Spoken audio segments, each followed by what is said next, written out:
Amici bellini, lo so, è un po' tardi, penso i video ieri, le notifiche del canale Telegram, ancora non vi siete iscritti, per questo succede questa cosa qua, per questo. Vediamo, cominciamo, dai.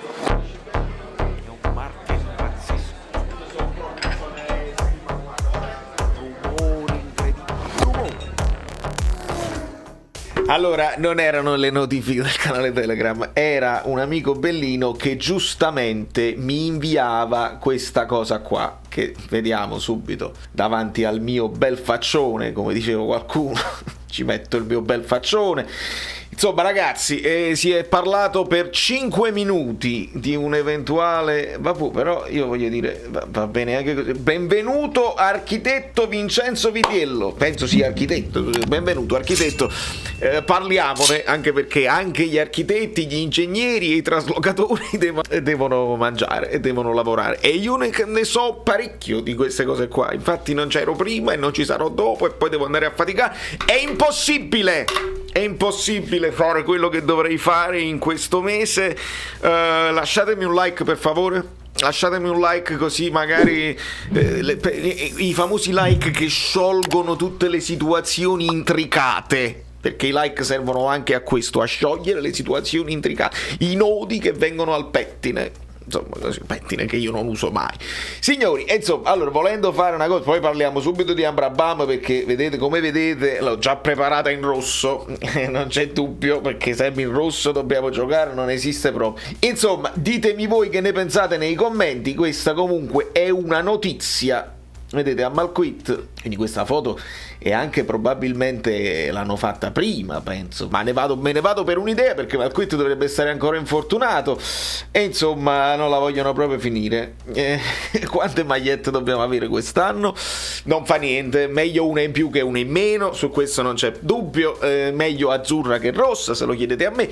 Per un mezzo giorno, per una mezza giornata si è parlato di una maglia vintage che potesse richiamare quelle cose là. No, non è successo, non fa niente. Anche a riecheggiare quelle famose sfide, no, col Milan degli anni '80, non è questo il caso. Abbiamo la situazione questa qua, vabbè, almeno la lete è in bianco, almeno c'è una corrispondenza tra il bianco dell'impronta digitale, poi diventa azzurro, le cose azzurre, insomma non mi fa impazzire, se volete, la mia cosa, ma non fa niente. Quella bella secondo me di quest'anno è proprio quella della sconfitta col Barcellona. Purtroppo verrà utilizzata solo in quella partita, cioè quella maglia, se uno se la compra, se la mettono con la lete dorata, con tutti i richiami dorati, con le fiamme azzurre e blu, quella ricorderà quell'unica partita giocata, purtroppo non benissimo, e quindi anche queste, se le fai prima magari le puoi usare, vabbè, non fa niente.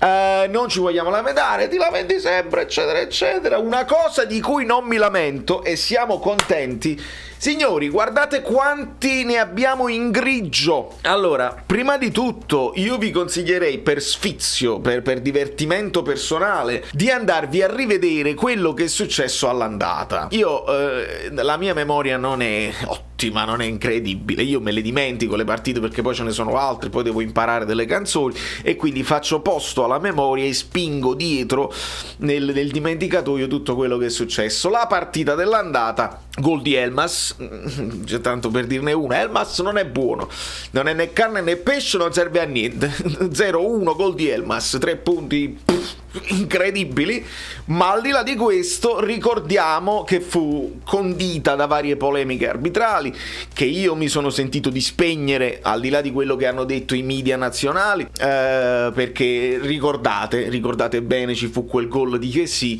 e fu chiamato il fuorigioco attivo di Giroud, ma prima del fuorigioco attivo c'era dei falli di Giroud che metteva le mani in faccia a Juan Jesus, insomma falli eccetera eccetera. Juan Jesus che fece una grande partita, la coppia difensiva Juan Jesus Raccamani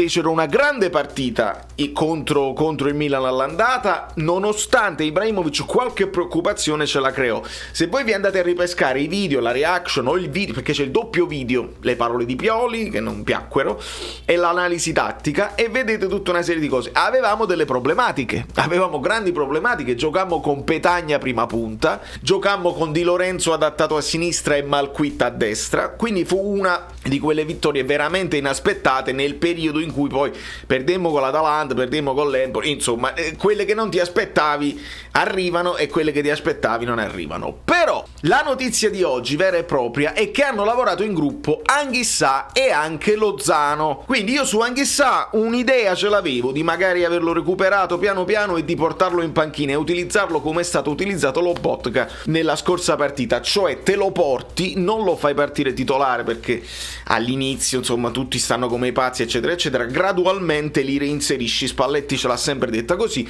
e me lo aspetto così anche in questa partita, nonostante all'andata Anghissà fece un'ottima partita su Kessie e lo seguiva un po' a tutto campo e insomma bissava, no? Comparava e si metteva a scudo e a schermo con la fisicità di Kessie. In questo caso non lo possiamo fare perché secondo me Anghissà non ha ancora, non lo so, non sono un medico, non sono un matematico, per carità, magari ce l'ha, però non credo, viste come Spalletti ce l'ha sempre raccontata il recupero dei giocatori, non penso possa partire da titolare. Però avere come eventuale riserva, perché questa sarà una partita di 97 minuti, poi me lo fate sapere, sicuramente sarà 97 minuti con polemiche e recuperi così, Orsato, Valeri, lasciamo perdere. Partita di 97 minuti che però poi il tempo effettivo non supererà i 60, probabilmente 58. Poi dopo ci divertiamo con queste cose qua e quindi posso ipotizzare che Di Lorenzo, Rachmani, K2 e Mario Rui siano confermatissimi in difesa con Ospina in porta.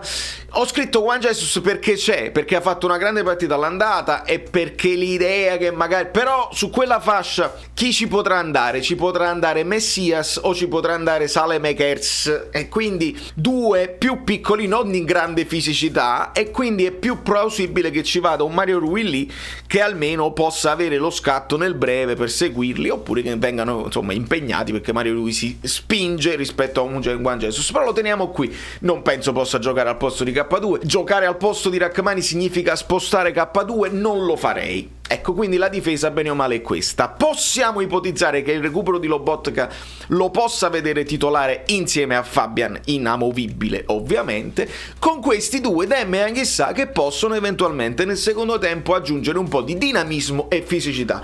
Dinamismo e fisicità, importante. Qui il dubbio Zielinski-Elmas, perché Elmas mi sembra che stia in grande forma, Zielinski un po' meno, quindi dobbiamo vedere come si sono comportati in allenamento e se Spalletti, questa è una domanda che si stanno ponendo in tanti, far partire Elmas da titolare proprio lì. Non credo che vedremo Mertens, anche se insomma è un sogno mio di partire Mertens o Osimhen, di spaventarli, siamo in casa, ci sarà l'urlo, perché poi la curva B ha parlato, le sciarpate eccetera eccetera, immaginate che impatto, Carega, Maradona, insomma, se ce l'hai, ma non credo avverrà, sarebbe una bella sorpresa. Confermiamo Politano in questa zona con Lozano che potrebbe a questo punto vedere il campo per qualche minuto nel secondo tempo, confermiamo Insigne e quindi abbiamo un As che può entrare, Elmas che può entrare, Lozano che può entrare e Mertens e Petagna che possono entrare per cambiare la partita in corso qualora ce ne fosse bisogno. È chiaro che in tutto questo in panchina noi ci portiamo anche un Gulam che porta comunque fortuna, perché il portafortuna del Napoli, Malquit non penso proprio, Tuanzebe non penso proprio, quindi sappiamo per la prima volta qual è l'impianto e bene o male li abbiamo recuperati quasi tutti, zitta chissà poi walk. Nel frattempo però anche il Milan sta tentando di recuperare Ibrahimovic in extremis. Anche qui faccio lo stesso discorso che vale per il Napoli, un recupero in extremis non credo che possa stare in una forma straordinaria, ma sappiamo che Ibrahimovic è un cyborg, li vedete i video che fa di addominali e di cose varie, c'ha un fisico incredibile che però, data l'età, soffre un pochino, cioè si può fare metà campionato, non più di questo.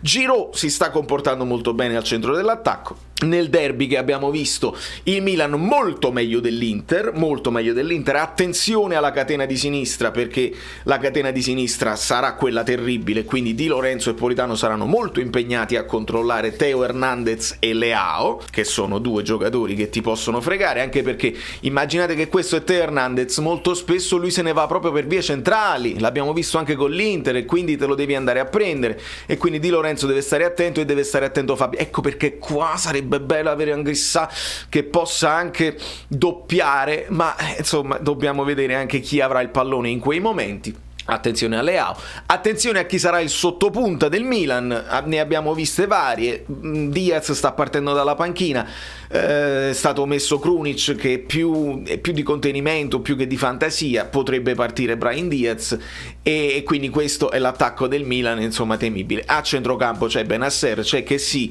c'è Tonali, probabilmente non so, Bakayoko, sarebbe sfizioso vederlo, perdono Romagnoli, quindi in difesa dovrebbero essere obbligati a mettere Tomori Kalulu, non so, Kalua, ubriachiamoci, e poi a destra c'è sempre il dubbio Florenzi Calabria, Florenzi non capito, però con noi sempre pericoloso, il gol ci andò vicino anche all'andata. Insomma ragazzi, queste sono chiacchiere distintivo, io devo andare a fare il che fare, ma la febbre del Milan sale, e secondo me c'è una bella atmosfera a Napoli. Ho quest'idea che non siamo ossessionatissimi, lo voglio sperare, dal risultato, però c'è la voglia di spingere la squadra, una squadra che ci crede, una squadra che sta facendo delle cose ottime, bellissime, e oltre anche quelle che erano le più rosee previsioni, a 11 partite stare lì e lottarcela punto a punto. Sappiamo che bisogna anche gufare gli altri, perché non è che puoi fare percorso netto, è veramente improbabile, però se uno scivola qua, uno scivola là, Truppe sta qua, uno sta qua e il gatto resta là. Che film è? Complicata questa.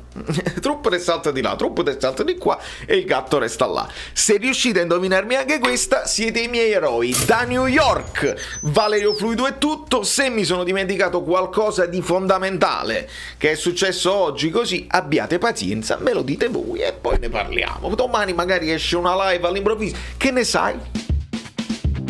Ciao, sono Saveria Solida. Se arriviamo a 15.000 iscritti su YouTube è una cosa di cortesia, ma secondo me dovreste seguirlo anche su Instagram, @ValerioFluido. Fa tutte queste cose cretine. Sei iscritto pure a TikTok. Prendi più, dai, basta, sei cringe.